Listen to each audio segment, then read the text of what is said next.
Olá, meu nome é Eber e esse é mais um vídeo da série sobre ASP.NET Core. Lembre-se de comentar esse vídeo e sinta-se à vontade para entrar em contato comigo pelos comentários no YouTube, no nosso site, no Twitter, no Facebook. Assista os vídeos anteriores para maiores informações e sempre curta o nosso vídeo, inscreva-se no canal e compartilhe esse vídeo com seus colegas nas redes sociais. Isso vai ajudar bastante o projeto e incentivar que a gente faça cada vez vídeos melhores e abrangendo mais assuntos. Esse vídeo fala sobre o Visual Studio Code e a estrutura de uma solução ASP.NET Core. Nós vamos criar essa aplicação totalmente usando o ferramental via linha de comando. Então é importante entender e conhecer um pouco as ferramentas que eu falo no vídeo 1.1. Vamos lá? Agora, finalmente vamos começar a codificar uma aplicação ASP.NET Core. Para que a gente esteja totalmente independente de plataforma, eu vou criar o template inicial a partir do Ioman. Vamos codificar pelo Visual Studio Code. Dessa forma, você pode usar a plataforma que quiser, Linux ou Mac, que tudo funciona perfeitamente. Então, vou entrar aqui só para a pasta que eu criei de cursos. Estou usando aqui o comandinho Z, aquele nosso facilitador para navegação entre pastas em prompt de comando.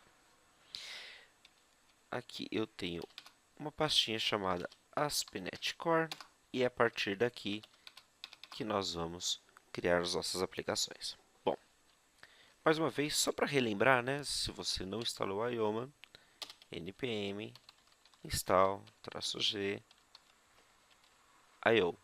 Ele vai instalar o Ioman para você. Depois, npm install-g generator-ASP.NET. Ele vai instalar para você na tua máquina os templates para geração de ASP.NET, de aplicações ASP.NET. Com tudo isso instalado, io ASP.NET, e ele vai sugerir os templates iniciais. Bom, para a gente entender as coisas bem do começo, a gente vai criar uma aplicação vazia. Essa é a primeira opção, Empty Application.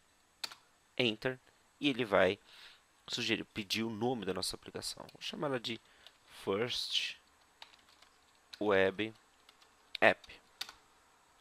Tá? Mais uma vez, como a gente viu no vídeo anterior, ele sugere o que nós temos que fazer nessa nossa aplicação. Mas vamos por parte. Primeiro, vamos simplesmente entrar na nossa aplicação. Então, cd first web app.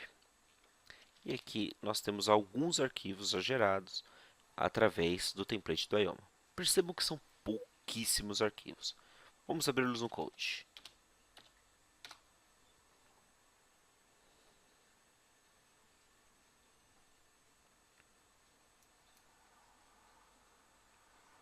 Pronto. Já temos os arquivos todos abertos, o nosso projeto aberto. Tá? Lembrando, né, se a gente der uma olhadinha na estrutura de diretório que foi criada, nós não temos uma aplicação, uma solution, nesse caso, ou um arquivo de projeto que diz quais são os arquivos que fazem parte do meu projeto. No ASP.NET Core, é possível sim você ter uma solução, é possível sim você ter um arquivo de projeto, que não é mais um CSproj, agora vai ser um Xproj, mas os arquivos que fazem parte de uma pasta, ele, por definição, já fazem parte de um projeto. Tá? Bom, estamos no Visual Studio Code, a primeira coisa que ele sugere aqui para a gente é que a gente precisa fazer um restore, porque o project.json não foi totalmente restaurado. Vamos dar uma olhadinha nele antes de fazer qualquer ação. Então esse project.json ele está bem compacto, só com as informações que a gente de fato precisa. Ele tem uma dependência aqui do ES Platform Handler, que seria para rodar essa nossa aplicação dentro do ES Express, tá, ou dentro do próprio ES, e uma outra dependência aqui que é do Kestrel, que é um web server do ASP.NET Core, bem compacto e bem rápido de ser utilizado. Tá? Então, para que tudo funcione, eu preciso restaurar esses dois pacotes. É isso que a gente vai fazer. Um atalho aqui dentro do Visual Studio Code, Ctrl Shift P, ele abre a nossa linha de comando. Aqui a gente pode escrever dnx e a gente tem o Restore Packages. Você vai dar um Enter, ele vai sugerir o dnew restore da nossa aplicação. Enter novamente, ele abre uma um console e faz todo o restore da aplicação. O meu foi rapidinho porque essas minhas dependências já estavam na minha máquina. Na tua pode demorar um pouquinho a primeira vez que você for executar. Pronto. Dependências restauradas.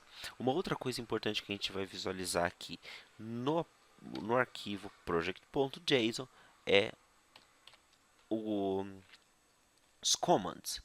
Nesse caso, nós temos um único comando definido para rodar nessa nossa aplicação. O nome desse comando se chama web. O web ele vai rodar o assembly microsoft.aspnet.server.kestrel, que é, como eu disse anteriormente, uma versão de um web server bastante compacto, bastante rápido, tá? Esse comando web aqui não é obrigatório ter esse nome, poderia ter o nome que você quiser, e esse nome seria o nome que você utilizaria junto com o DNX para executar a tua aplicação. Obviamente, vamos usar aquilo que vem por padrão. Tá? Um pouco mais abaixo aqui tem quais são os frameworks que nós vamos utilizar para essa nossa aplicação. Tá? Eu poderia usar aqui o .NET 4.5.1, né? Mas eu não quero, eu vou deixar apenas o DNX Core 5.0. Ok? Então temos aqui a nossa aplicação já bonitinha, configurada e já fizemos um restore. Tá? Próximo passo aqui, se você quiser, eu vou voltar para o prompt de comando, vou usar o comando dnew build. O dnew build compila a nossa aplicação e vê se está tudo correndo perfeitamente. Ó, tivemos um erro, né? Alguma dependência que foi modificada e o nosso project.json, .lock.json não foi criado, tá? Então ele sugere aqui que nós executemos novamente o dnew restore. Eu vou fazer isso seguindo a sugestão. Pronto, o restore foi feito. Agora eu posso rodar o dnew build.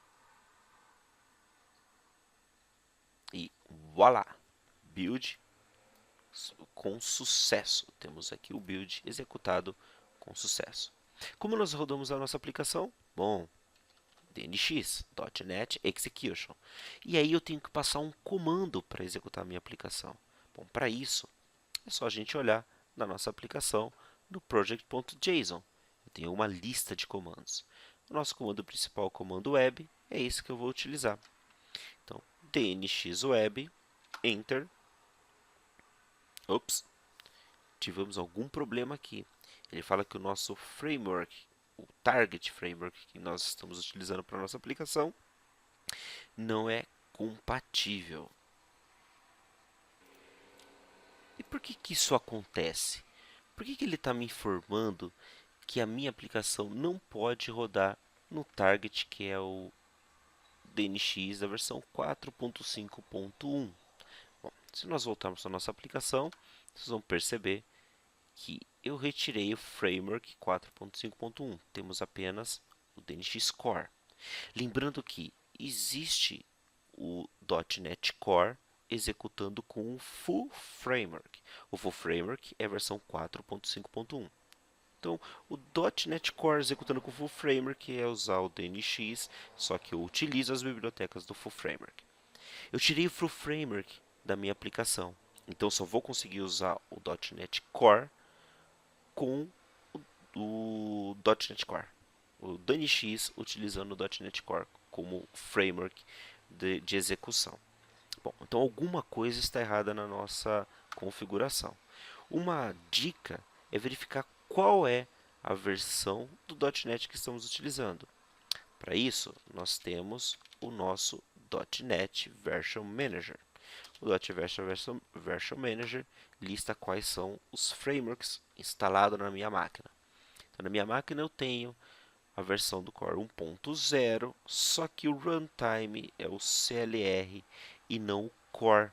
Então eu preciso fazer a instalação do .NET Core rodando no runtime Core. Então, para que tudo funcione, precisamos instalar a versão Core CLR. O comando é dnvm install. A versão é a mesma versão que nós temos aqui. porém nós vamos pedir para o runtime ser o core CLR.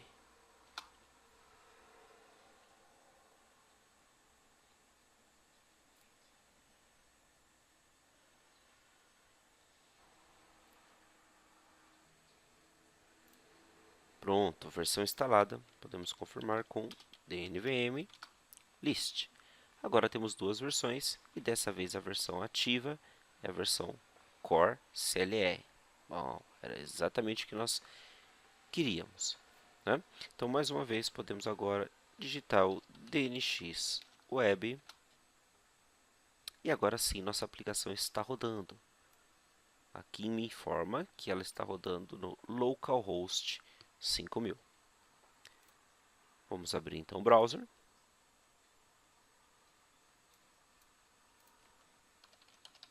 Digitar localhost 5000 e aí está um Hello World. Ok, vamos ver o que tem por trás desta nossa aplicação. Bom, como nós vimos aqui, essa project.json tem a parte de configuração e dependências da nossa aplicação. O que faz a aplicação de fato acontecer está no startup.cs. Startup.cs, nós criamos uma aplicação empty, né, a mais vazia possível. Ele só coloca algumas informações importantes. Aqui nesse caso, o método mais importante do startup é o método de configure. O método de configuração, ele diz quais são os middlewares que vão acontecer em que ordem durante o processo de execução de um request ao nosso servidor ASP.NET. Então, primeiramente aqui eu tenho uma configuração de utilização da plataforma do IS para utilizar o IS Express ou então o próprio IS mesmo, e logo em seguida ele manda rodar um método que cria um response e que nesse response manda escrever um texto Hello World. Isso é simplesmente um texto, não voltou um HTML, não voltou nada, né? Podemos novamente abrir aqui o nosso, botar nossa aplicação para rodar, já está rodando, né? Abrir o nosso browser, as ferramentas de desenvolvimento, rede, mandar recarregar nossa página e a gente vê que no pedido da nossa página, a única coisa que tivemos de resposta é um texto simples Hello World. E se eu tiver uma página, um index.html, onde isso entra? Bom, primeiramente temos que criar essa nossa página. Então, aqui no code, nós vamos criar a nossa página index.html. Onde ficam os nossos arquivos estáticos numa aplicação ASP.NET Core? Fica dentro da pasta www.root. Então, aqui dentro eu vou criar uma aplicação chamada, um arquivo, perdão, chamado index.html. Bom, esse index.html vai ser o HTML mais simples do mundo.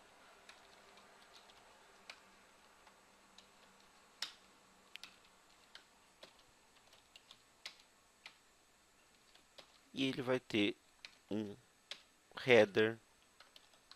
Olá, fãs do .NET Core. Simples desse jeito.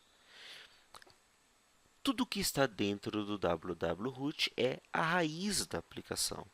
Então, em teoria, se nós simplesmente digitarmos a nossa aplicação barra index.html, deveria ver nossa página. Bom, mas não é isso que está acontecendo. Está voltando um Hello World. Mas por que está voltando um Hello World? Porque dentro do ASP.NET Core, tudo precisa ser dito na ordem em que as coisas vão acontecer. Index.html é um arquivo estático. Em nenhum momento no meu startup eu digo que eu quero servir arquivo estático. Então a única coisa que está acontecendo é execute uma aplicação, execute um texto, retorna um texto para o response desse request que foi feito. Para que isso aconteça, eu preciso devolver, no meio desse caminho, em algum momento, devolver arquivos estáticos. Para devolver arquivos estáticos, não adianta colocar apenas um comando. Uma das coisas que aconteceram dentro do ASP.NET Core, que não tinha no ASP.NET convencional, foi o desmembramento do namespace system.web. O system.web tinha tudo quanto é responsabilidade relacionadas à web. E ficava um assembly extremamente pesado e que deixava nossas aplicações consumindo bastante memória e bastante pesada.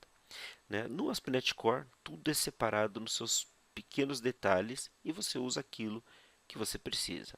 Então, se nós precisamos utilizar arquivos estáticos na nossa aplicação, nós precisamos colocar uma dependência de arquivo estático.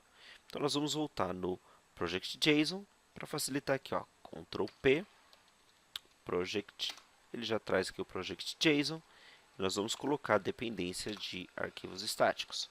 Essa dependência é a Microsoft.aspnet.staticfiles.